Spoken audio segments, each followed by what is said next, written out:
Bismillahirrahmanirrahim. Assalamualaikum warahmatullahi wabarakatuh.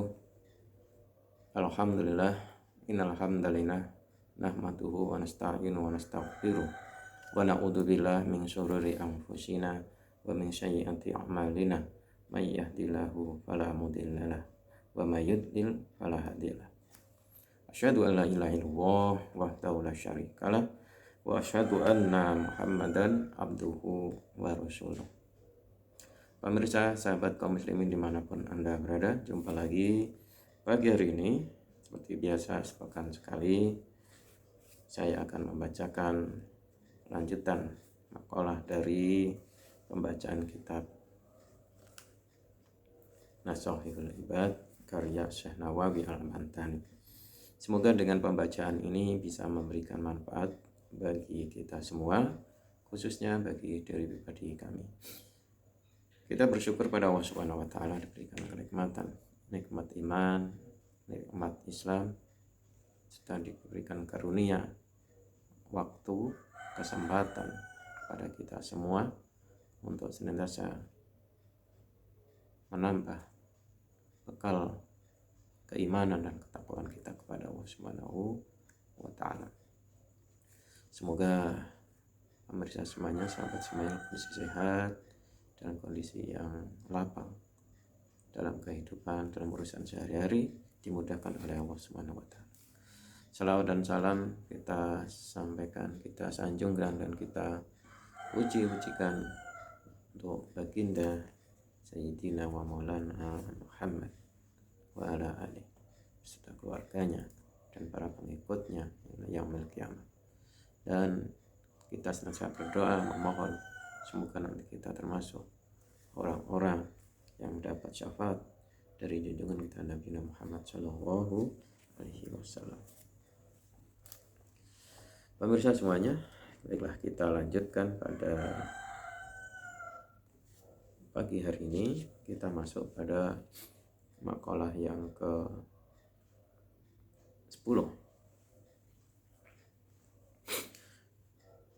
Bismillahirrahmanirrahim. Bab tentang dua tangisan yang berbeda sebab. Sebagian ulama zuhud berkata, man athraba dzamban wa huwa yadhaku fa inna Allah yadkhiluhu an-nar wa huwa yabki wa man ata'a wa huwa yabki fa inna Allah yadkhiluhu al-jannah wa huwa yadhaku. Siapa yang berbuat dosa dan dia tertawa bangga terhadap dosanya, maka Allah Subhanahu wa taala akan memasukkan dia ke neraka dalam keadaan menangis. Ya. Dan siapa yang taat kepada Allah dan dia menangis karena merasa malu dan takut akan dosa-dosanya kepadanya, maka Allah Azza wa Jalla akan memasukkan dia ke surga dalam keadaan tertawa bahagia. Kondisi yang sebaliknya ini terjadi. Yang pertama, orang yang bangga, tertawa, senang ketika berbuat maksiat di dunia ini, pada akhirnya dia akan menyesal, dan penyesalan itu tidak akan berguna, yaitu pada akhir kehidupannya dia akan dimasukkan ke dalam nar dengan menangis, dan tangisan itu pun tidak akan mengurangi dosa-dosanya. Sementara orang yang kedua ini,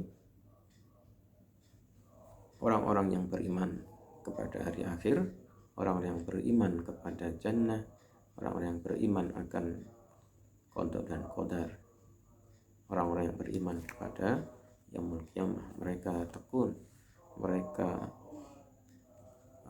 bersungguh-sungguh untuk mengumpulkan segenap bekal dengan banyak sholat, banyak bersolawat, banyak berzikir, banyak sedekah dan lain sebagainya, karena semata-mata mengharap keridhaan dari Allah Subhanahu wa ta'ala.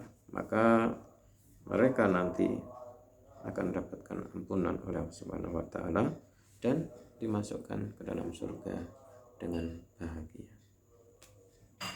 Boleh jadi dia bersusah payah di dunia ini dalam beribadah, dalam menegakkan keimanan, dalam menunaikan kewajiban-kewajibannya, dalam rangka taat kepada Allah Subhanahu wa ta'ala.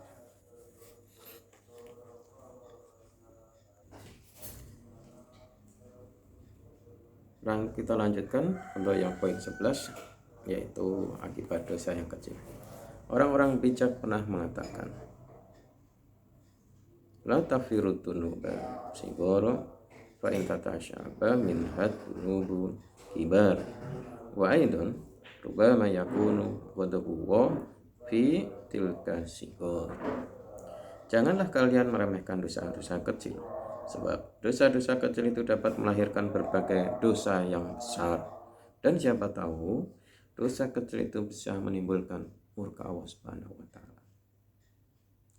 Dilanjutkan pada nomor 12, dua perlakuan terhadap dosa. Diriwayatkan oleh Nabi Shallallahu alaihi wasallam,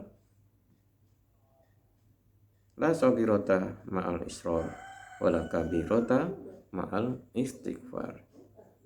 Bukanlah dosa kecil itu jika itu dikerjakan secara terus-menerus, dan tidaklah dosa besar jika disertai dengan istighfar. Jadi ketika melakukan dosa-dosa kecil, berdusta yang ringan, nah ini mulai marak ya, ngeprank, menipu, ya walaupun mungkin tujuannya kesenangan, tetapi pada dasarnya adalah itu pada awalnya kan tetap membohongi, dan itu mungkin termasuk dalam dosa yang kecil, ya, dosa yang ringan. Nah, ketika itu dilakukan secara terus-menerus, maka Nabi katakan bukanlah dosa kecil jika dilakukan secara terus-menerus. Yang kecil ini ketika bertumpuk-tumpuk maka akan menjadi banyak, artinya menjadi besar. Seperti seseorang yang membuang sedikit sampah ke dalam tong sampah, tiap hari dia membuang sebungkus, lama-lama tong sampah itu pasti akan penuh. Dan mungkin yang kemarin hanya dengan dijinjing saja bisa, harus diangkat dengan sangat kuat untuk mengangkat tong sampah itu. Ini ibarat atau perumpamaan betapa bahwa sekecil apapun kemaksiatan ataupun dosa, jangan sampai kita melakukannya, ya, jangan sampai. Nah, dan seberapapun besarnya dosa yang kita lakukan, maka istighfar, berucap astagfirullahaladzim, memohon ampunan kepada Allah, maka dengan rahmat dan rahman rahimnya Allah, seberapa besar pun dosa yang kita lakukan, pasti Allah akan ampuni, ya kan? Karena hanya satu dosa yang tidak terampun, yaitu dosa menyekutukan Allah atau dosa syirik. Jadi sahabat semuanya dimanapun Anda berada, dari 3 makalah ini memberikan panduan kepada kita, peringatan dan nasihat kepada kita untuk berhati-hati dalam melangkah, berhati-hati dalam berbuat, berhati-hati dalam memutuskan sesuatu, dan berhati-hati dalam segala tindakan.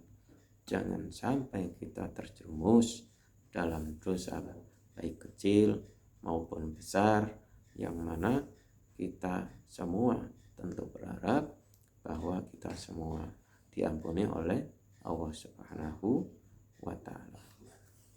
Dan berikutnya juga memberikan nasihat kepada kita agar kita bersungguh-sungguh dalam mengumpulkan bekal untuk menghadap pada Allah Subhanahu wa ta'ala. Akhir pembahasan ini, ada satu kisah yang sangat masyhur, ya, ketika dua orang yang disiksa, yang dimasukkan ke dalam neraka, kemudian Allah perintahkan kepada malaikat untuk memanggil keduanya, maka kemudian kedua pemuda ini datang dibawa oleh malaikat menghadap Allah Subhanahu wa ta'ala. Kemudian setelah itu Allah perintahkan kembali kepada kedua pemuda ini untuk masuk kembali ke dalam neraka. Nah, ini yang unik. Seorang pemuda itu kemudian berlari demikian kencang menuju neraka tanpa tengok-tengok ke belakang sedikit pun. Tetapi satu pemuda lainnya berjalan kembali ke neraka dengan ragu, tengok-tengok ke belakang, dan dia berjalan pelan sekali menuju neraka. Maka kemudian dipanggillah kembali kedua pemuda itu dan ditanyakan, kenapa pemuda ini berlari secepat mungkin untuk kembali ke dalam neraka? Maka dikatakan pemuda itu, ya Allah, ketika di dunia saya ini banyak melanggar perintahmu, tidak taat kepadamu, maka kali ini saya ingin sekali menaati perintahmu tanpa bertanya, tanpa berpikir, maka saya berlari secepat mungkin masuk dalam neraka. Pemuda yang satu lagi juga ditanya hal yang sama, wahai pemuda, kenapa kamu tengok-tengok tidak segera masuk ke dalam neraka? Apa jawab pemuda ini? Pemuda ini mengatakan, ya Allah, aku berprasangka baik kepadamu. Engkau maha rahmat, engkau maha rahim. Bagaimana mungkin engkau menjerumuskan atau memasukkan aku kembali ke dalam neraka? Saya pikir mungkin Allah hanya menguji aku, atau Allah hanya meyakinkan kepadaku apakah aku masih taat kepadamu atau tidak. Maka jawaban kedua pemuda itu semuanya diterima oleh Allah Subhanahu wa ta'ala, dan kedua pemuda itu tidak dimasukkan ke dalam Allah, tapi dengan rahmat kasih sayangnya Allah, kedua pemuda itu pun dimasukkan dalam surga Allah Subhanahu wa ta'ala. Jadi sahabat semuanya, dimanapun Anda berada, jangan berputus asa dari rahmat Allah, jangan berputus asa dari ampunan Allah. Seberapapun besar dosa kita, maka yakin Allah akan ampuni. Dan jangan sampai kita masuk ke dalam dosa syirik, baik kecil maupun yang besar.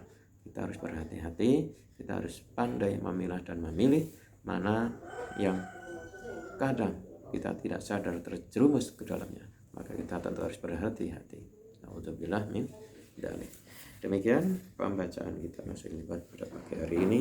Kita telah masuk pada poin makalah 10, 11 dan 12, yaitu tentang dosa-dosa kecil, dan yakin bahwa semua dosa diampuni oleh Allah Subhanahu wa ta'ala.